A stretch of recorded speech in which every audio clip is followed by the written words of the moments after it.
মরুভূমিতে একটা রাখাল ছেলে এক পাল ছাগলের রাখালি করে। ওই রাখাল ছেলে তার পালের একটা দুধের ছাগলের দুধ দোহন করিয়া পান করছে। খলিফা ওমর সেই রাখাল ছেলেকে গিয়া বললেন, রাখাল ভাই, আরেকটা ছাগলের দুধ দোয়াইয়া আমার একটু দেও, পান করি, আমার পেটে বড় খিদা। এই রাখাল ছেলে খলিফা ওমরকে চিনত না, সে সাধারণ একজন মুসাফির মনে করিয়া খলিফা ওমরকে কইল যে, রাখাল মুসাফির ভাই, ছাগলের এই পালের মালিক আমি না, আমি মালিকের বেতনভোগী চাকর। মাস শেষে মালিকে আমার যে নগদ টাকা দিবে সেটা আমার রাখালির বেতন। রাখালি করার সময় পেটে খিদা লাগলে একটা ছাগলের দুধ দোয়াইয়া আমি পান করি, এটা আমার রাখালির বেতন। তুমি তো আমার মালিকের বেতনভোগী চাকর না, কাজেই মালিকের অনুমতি ছাড়া আমি এক ফুটা দুধও তোমাকে দিতে পারবো না। রাখালের জবাব শুনিয়া খলিফা ওমর মনে মনে ভাবলেন যে, আমার পেটের খিদা গেলে গেল, না গেলে নাই। আমার দেশের একটা রাখাল ছেলে যে এত বড় আমানতদার, যে মালিকের অনুমতি ছাড়া মাল কেউ দেয় না, এতেই আমার আত্মাটা তুষ্ট। কিন্তু আমানতদারির কারণে এই কথাটা আমারে কইল নাকি আমারে ঠকাইবার জন্য মিথ্যা কথা বলে ধোঁকা দিল, এই ব্যাপারে রাখাল ছেলেকে আমার পরীক্ষা করতে। এবার খলিফা ওমর রাখাল ছেলের আসল অবস্থা পরীক্ষা করার জন্য কইলেন, ঠিক আছে, তুমি যদি মালিকের অনুমতি ছাড়া একটা ছাগলের দুধ আমারে দিতে না পারো, একটা দুধের ছাগল আমার কাছে উচিত মূল্যে বিক্রি করে দাও। এখন কি বিনামূল্যে না উচিত মূল্যে? উচিত মূল্যে বিক্রি করে দাও, এতে তোমার একটা উপকার হবে, আমার একটা উপকার হবে। আমার উপকার এই হবে যে দুধের ছাগলটা কিনা এখনই আমি ছাগলের দুধ দইয়া পান করবো, আমার পেটের খিদা নিবারণ হবে, এটা হবে আমার উপকার। আর তোমার উপকার এই হবে, একটা ছাগলের দুধের ছাগল আমার কাছে বিক্রি কইরা যে পয়সাটা তুমি পাইবা, এটা তো মালিকের দেওয়া বেতনের অতিরিক্ত পাইলা, এটা তোমার উপকার। এই কথা বলার পরে রাখাল ছেলে খলিফা ওমরকে বলে, মুসাফির ভাই, তোমার কথা মতো একটা দুধের ছাগল তোমার কাছে বিক্রি কইরা পয়সাটা যদি আমি আত্মসাৎ কইরা ফেলি, মালিকে যখন ছাগল গইনা দেখবো ফালের ছাগল একটা কম, আমি যেহেতু রাখালি করি আমাকেই জিজ্ঞাসা করবে ছাগল একটা কম কেন, মালিকের কি জবাব দেব? মুসাফির লোকটা মানে খলিফা ওমর, মুসাফির লোকটা রাখাল ছেলেরে কইল, মালিক রে কইবা ছাগল একটা বাগে দইরা নিছিল। বাগে ছাগল দইরা নিয়ে গেলে রাখাল ছেলের ফিরাইবার কোনো ক্ষমতা থাকে না, কাজেই তোমার বিরুদ্ধে কোনো বিচারও চলবে না, তোমার বিরুদ্ধে কোনো অভিযোগও চলবে না। এই কথা বলা মাত্র রাখাল ছেলে খলিফা ওমর চিনে না মুসাফির লোকটা চিনে? আপনারা কি বুঝলেন? উমর চিনে না চিনে ইনি একজন মুসাফির? হ্যাঁ, এত আর উমর চিনে না, সে চিনে ইনি একজন মুসাফির। তখন রাখাল ছেলে হযরত উমরকে বলে, এই বেটা মুসাফির, তুই দাঁড়া, আমার একটা কথা শুনে যা। কি কথা? বলল রাখাল ছেলে উমরকে কইল যে, আমি আমার মালিকের বিশ্বস্ত চাকর,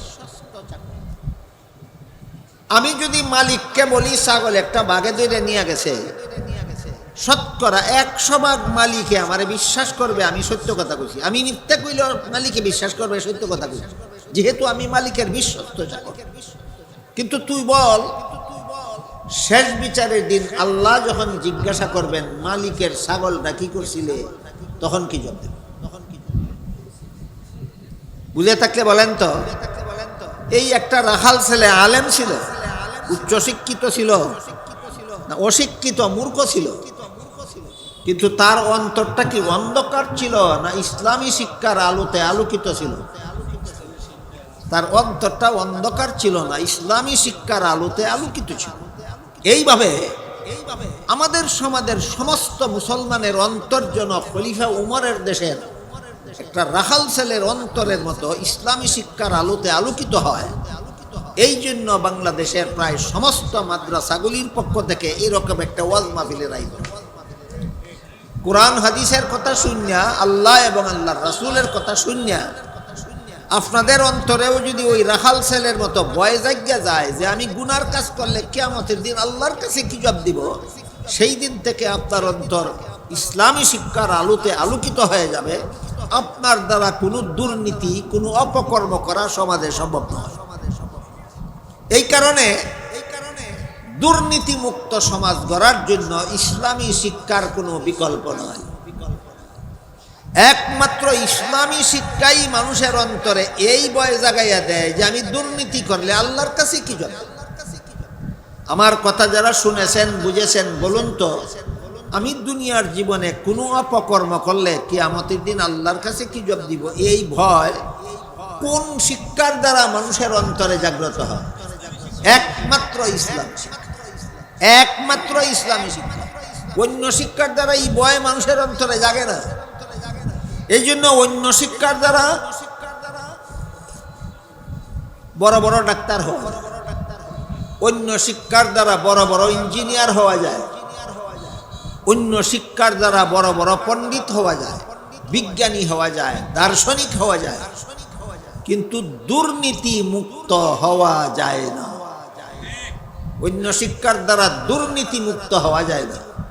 একমাত্র মাদ্রাসা শিক্ষার দ্বারা দুর্নীতি মুক্ত হওয়া যায়। কেন? এই শিক্ষা শিক্ষার্থীর অন্তরে এই ভয় জাগ্রত করে দেয়, আমি আকাম করলে আল্লাহর কাছে কি জবাব দেব। শিক্ষিত হইলেও যদি কোরআন শিক্ষার ছোঁয়া যাদের অন্তরে লাগে না, কোরআন শিক্ষার আলোতে যাদের অন্তর আলোকিত নয়, এদের অন্তর যে অন্ধকার, এরা শিক্ষিত হইলেও যে দুর্নীতিবাজ হতে বাধ্য। এই কথাটা বোঝার জন্য আর একটা বাস্তব ঘটনা আপনাদেরকে বলি। আপনারা অনেকে জানতে পারেন, অনেকে নাও জানতে পারেন। বর্তমান দুনিয়াতে আঙ্গুলে গোনার মতো মাত্র কয়েকজন টপ লেভেলের আলেম আছেন, শীর্ষস্থানীয় আলেম আছেন মাত্র কয়েকজন সারা দুনিয়াতে। এদের মধ্যে একজন হলেন পাকিস্তানের আল্লামা তকি উসমানী দামাত বারাকাত। আঙ্গুলে গোনার মতো সারা পৃথিবীর যত বড় বড় আলেম আছেন এর মধ্যে একজন পাকিস্তানের তকি উসমানী। তিনি একসময় পাকিস্তানের শরিয়া আদালতের প্রধান বিচারপতি ছিলেন। আল্লামা তকি উসমানী পাকিস্তানের শরিয়া আদালতের প্রধান বিচারপতি থাকাকালে একটা বক্তৃতা দিয়েছিলেন, আমি মিডিয়ার মাধ্যমে শুনেছিলাম। তিনি তার বক্তৃতায় বলেছিলেন, আমি এই আদালতের প্রধান বিচারপতি, চোরের শাস্তি দেওয়ার হুকুম, চোরকে শাস্তি দেওয়ার হুকুম দেওয়ার মালিক আমি, কিন্তু আমি বিচারপতি হওয়ার পর থেকে কোনোদিন একটা চোরকে শাস্তি দেওয়ার হুকুম দেওয়ার সুযোগ পাইলাম না।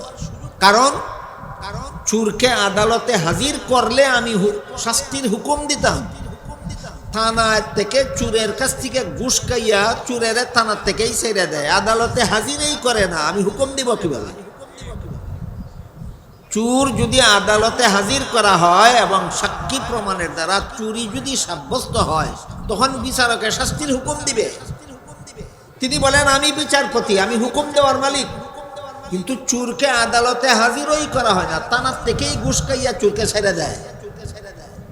বলেন তো, অপরাধীকে যে অপরাধীর বিরুদ্ধে আদালতে মামলা হইল তারে আদালতে হাজির না করিয়া থানার থেকে ঘুষ খাইয়া অপরাধীরে ছেড়ে দেওয়া নীতি না দুর্নীতি? এই দুর্নীতিটা যারা করে এরা কি অশিক্ষিত? অশিক্ষিত? এবার আপনাদের বোঝার ব্যাপার, শিক্ষিতরা দুর্নীতিবাজ কেন? কারণ সে যে শিক্ষায় শিক্ষিত, এই শিক্ষার দ্বারা মনে এই ভয় জাগে না যে আমি আল্লাহর কাছে কি করব। এই ভয় মানুষের অন্তরে একমাত্র মাদ্রাসা শিক্ষার কারণে যায়।